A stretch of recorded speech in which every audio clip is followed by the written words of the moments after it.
ইন্নালিল্লাহ বলার প্রশ্নই আসে না। যে বলবে তার ঈমান নষ্ট হয়ে যাবে। সে সাদ্দামের ফাঁসির রায় কার্যকর করছে শিয়া বিচারপতিরা।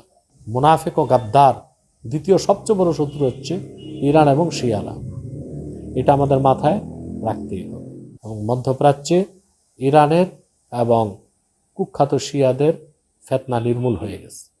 শেখ, আরেকটা বিষয় আমরা লক্ষ্য করছি, সেটা হচ্ছে মৃত্যুর পরপরই অনেকে শোকাহত হয়ে শোক প্রকাশ করছেন। কেউ ইন্নালিল্লাহ লিখছেন, কেউ বা আল্লাহ তাকে জান্নাতবাসী করুক এরকম দোয়া করছেন।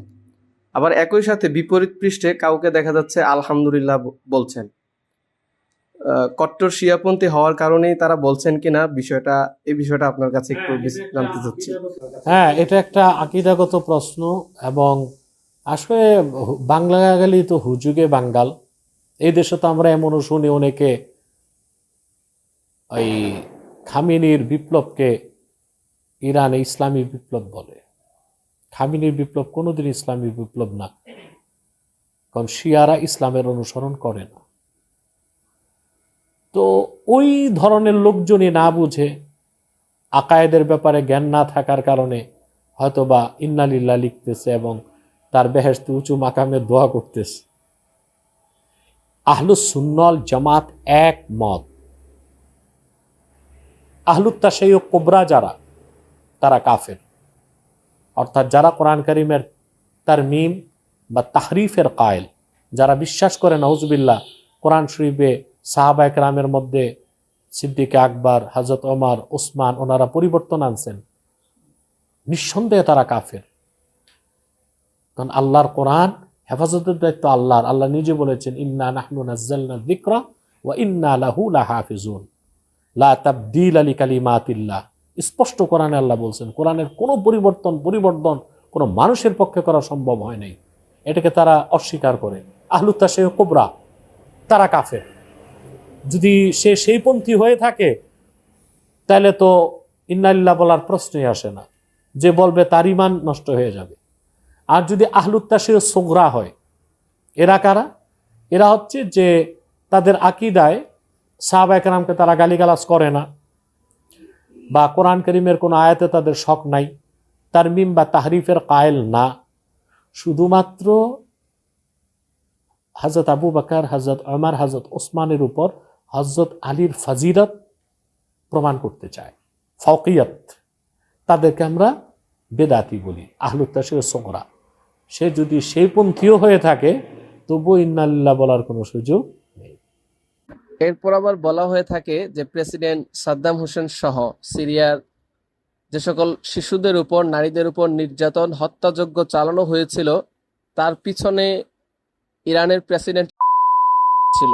যার কারণে আমরা দেখতে পেয়েছি প্রেসিডেন্ট মৃত্যুর সংবাদ ছড়িয়ে যাওয়ার সঙ্গে সঙ্গেই সিরিয়ার বেশ কিছু অঞ্চলে রাস্তায় মিষ্টি বিতরণ করা হয়েছে। তো এই বিষয়টি শাইখ আপনি কিভাবে দেখছেন? আপনার মূল্যবান মতামত আশা করছি। হ্যাঁ, প্রেসিডেন্ট সাদ্দাম হোসেনের মৃত্যুর পিছনে এবং ঈদের দিন আরব বিশ্বে মুসলিমদের পক্ষে সিংহপুরুষের ভূমিকা পালন করতে প্রেসিডেন্ট সাদ্দাম হোসেন। কার্যকর করছে শিয়া বিচারপতিরা। বর্তমানে ইরাক এটা এখন সুন্নিদের হাতে না। সব কিছুর পিছিয়ে রাইসির হাত ছিল। এবং সে যখন এই কাজগুলো করছে, তখন সে বিচারপতি ছিল তেহরানে। অতএব প্রেসিডেন্ট সাদ্দামের ভক্ত অনুরক্ত যারা তার যে মিষ্টি বিতরণ করে থাকে, ওটা তো তাদের ব্যক্তিগত বিষয়ে চলে যায়। আমি বরাবরই বলেছি যে মধ্যপ্রাচ্যে মুসলমানদের সবচেয়ে বড় শত্রু, এটা সবচেয়ে বড় শত্রু মধ্যপ্রাচ্যে মুসলমানদের আমাদের। তারপর মুনাফিক ও গাদ্দার দ্বিতীয় সবচেয়ে বড় শত্রু হচ্ছে ইরান এবং শিয়ারা। এটা আমাদের মাথায় রাখতেই হবে। এটা মানুষ বাস্তবতা তো দেখতে পেয়েছে। বারবার ইরান হুঙ্কার দিচ্ছে হলে সর্বাত্মক যুদ্ধে জড়াবো, কিন্তু সে সর্বাত্মক যুদ্ধে জড়ায় নাই। দেশে ততক্ষণ হামলা করে নাই যতক্ষণ সে নিজে হামলার শিকার না হয়েছে। যখন দামেস্কে তাদের কনসুলেট ভবনে হামলা করা হয়, তখন সে সরাসরি হামলায় জড়িয়েছে। তাও আমার মনে হয় টেলিফোনে কথাবার্তা বলে সমঝোতার ভিত্তিতে হামলা হয়েছিল। এরপর পক্ষ থেকে হামলা বন্ধ, ইরানের পক্ষ থেকে হামলা বন্ধ, কিন্তু আমাদের এরা তো রক্ত জীবন দিয়েই যাচ্ছে। রাফাতেও তো হামলা হচ্ছে, ইরান সর্বাত্মক যুদ্ধে জড়ায় নেই কেন? এই বিষয়গুলো আমাদের বিবেচনা করতে হবে। আমরা আসলে আল্লাহ মাফ করুক, এই যে হুজুগে বাঙালি, এই কথাটা আসলে আমাদের ক্ষেত্রে মনে হয় প্রযোজ্য হয়।